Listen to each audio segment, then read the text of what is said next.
Hola, ¿qué tal? Nosotras somos Nubia Carolina López Arias y Carol Yaretsi Aranda Magdaleno, y en esta unidad del sistema cardiovascular les vamos a presentar el diagrama de Wiggers. Bueno, ¿qué es el ciclo cardíaco? Es la secuencia de eventos eléctricos, mecánicos, sonoros y de presión relacionados con la contracción y relajación de las aurículas y ventrículos. Esto se repite cada vez que el corazón late. Bueno, ¿cuánto dura un ciclo cardíaco? Dura 0.8 segundos. Más que nada 0.3 segundos en sístole y 0.5 segundos en diástole. Pero, ¿qué son sístole y diástole?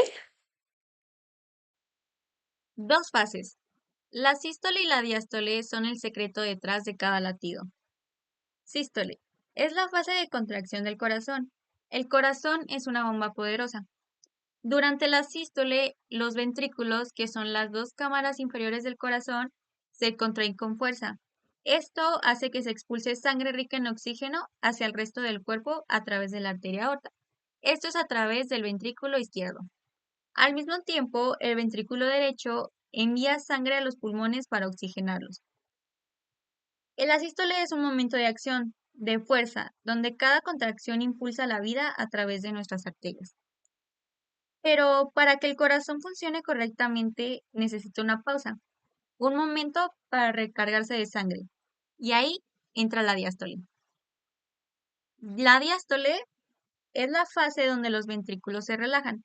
La presión dentro de ellos disminuye, permitiendo que la sangre rica en oxígeno regrese al corazón desde los pulmones y que la sangre desoxigenada regrese de todo el cuerpo. La diástole es un constante llenado y vaciado de descanso y de esfuerzo. La sístole y la diástole son dirigidas por un sistema eléctrico intricado dentro del corazón. Las señales eléctricas se originan en el nodo sinusal o sinoauricular, que es el marcapasos natural del corazón, y viajan por vías de conducción coordinando cada latido.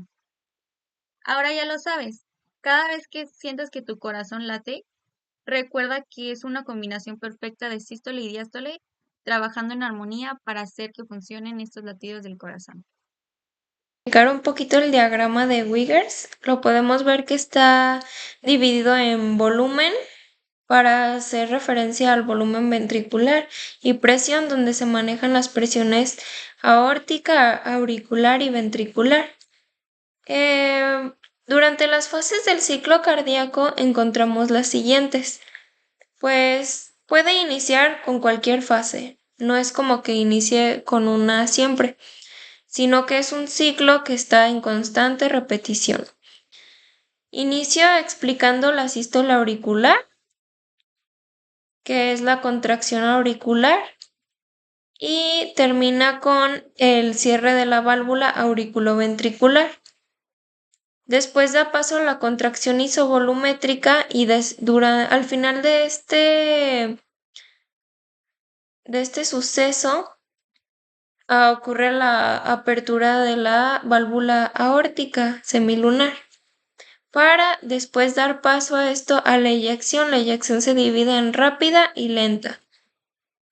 Después ocurre el cierre de la válvula aórtica semilunar y ocurre la relajación isovolumétrica, para después ocurrir la apertura de la válvula auriculoventricular y dar paso al llenado rápido y llenado lento, que también se le llama diástasis.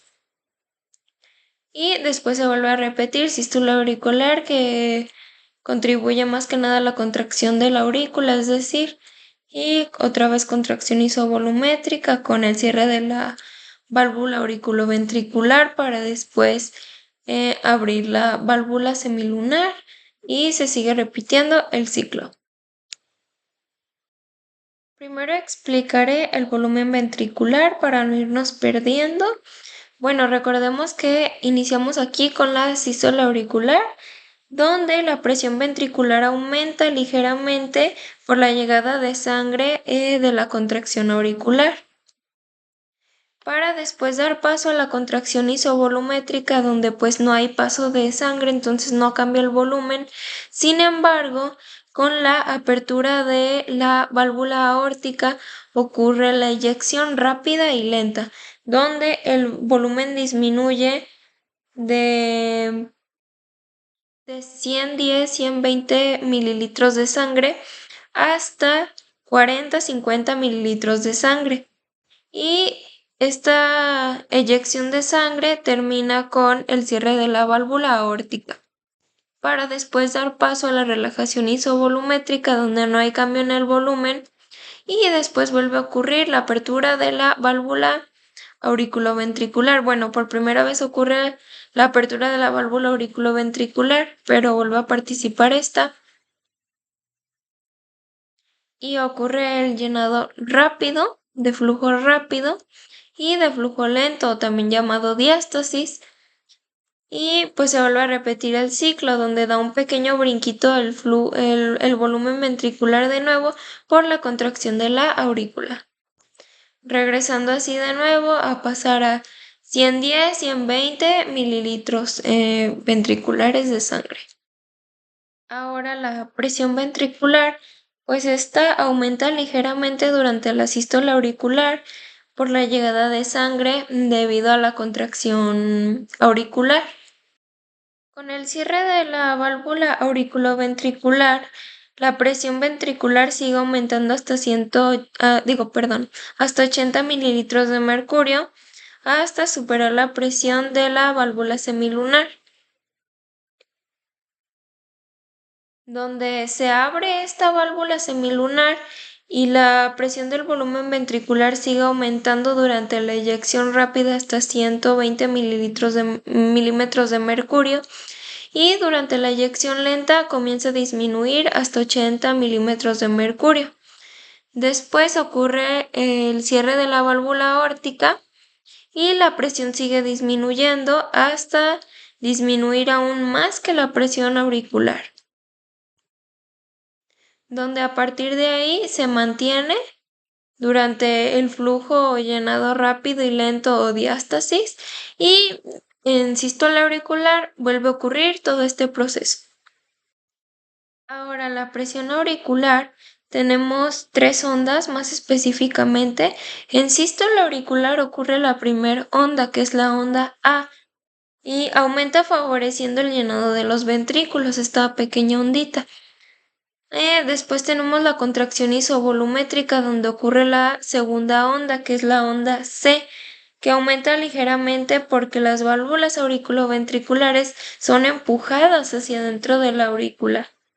Y después tenemos como última la onda V, que es esta de aquí, que ocurre durante la relajación isovolumétrica. Esto se debe a que aumenta el flujo lento de sangre de las venas hacia las aurículas. Y se vuelve a repetir, bueno, se mantiene y se vuelve a repetir otra vez en sístole auricular, la onda A y onda C y B. Ahora la presión aórtica, pues vemos que tiene más que nada dos sucesos de alto impacto donde, pues aquí en sístole auricular, la contracción auricular, la presión aórtica desciende mínimamente conforme la sangre va fluyendo hacia la periferia.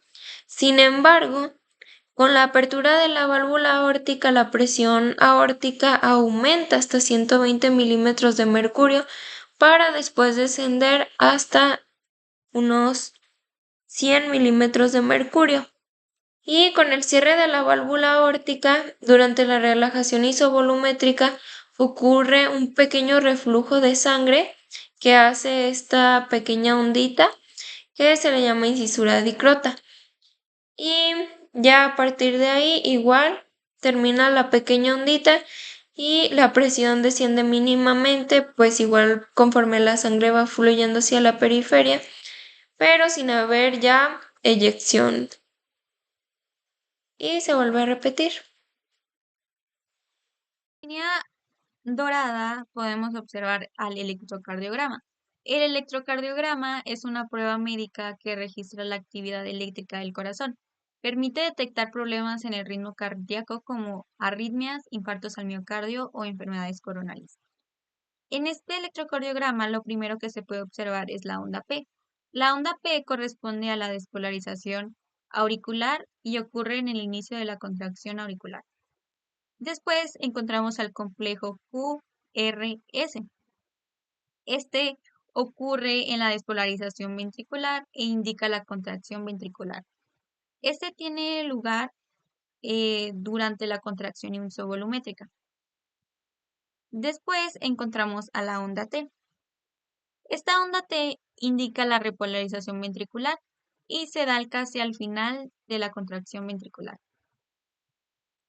Bueno, además tenemos un par de intervalos. Estos intervalos son el intervalo PR y esto corresponde al tiempo que transcurre a partir de una despolarización de las aurículas a una despolarización inicial de los ventrículos. Después tenemos al complejo QT.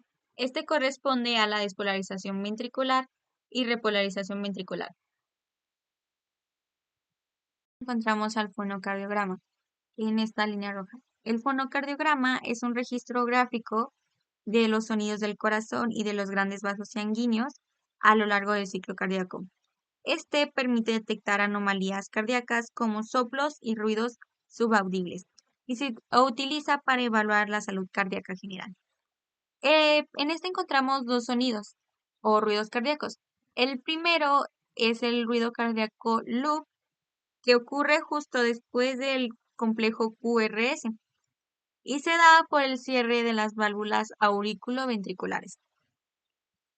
El segundo ruido o sonido cardíaco que encontramos es el DOP. Este ocurre después de que se presenta la onda T en el electrocardiograma. Este sonido se da por el cierre de las válvulas semilunares. Es importante saber que el primer ruido ocurre por la contracción de los ventrículos en la sístole y el segundo ruido ocurre cuando los ventrículos se relajan al principio de la diástole. Así que ya sabes, cuando escuchas los latidos del corazón, lo que realmente estás escuchando son las válvulas cerrándose y se escucha algo así.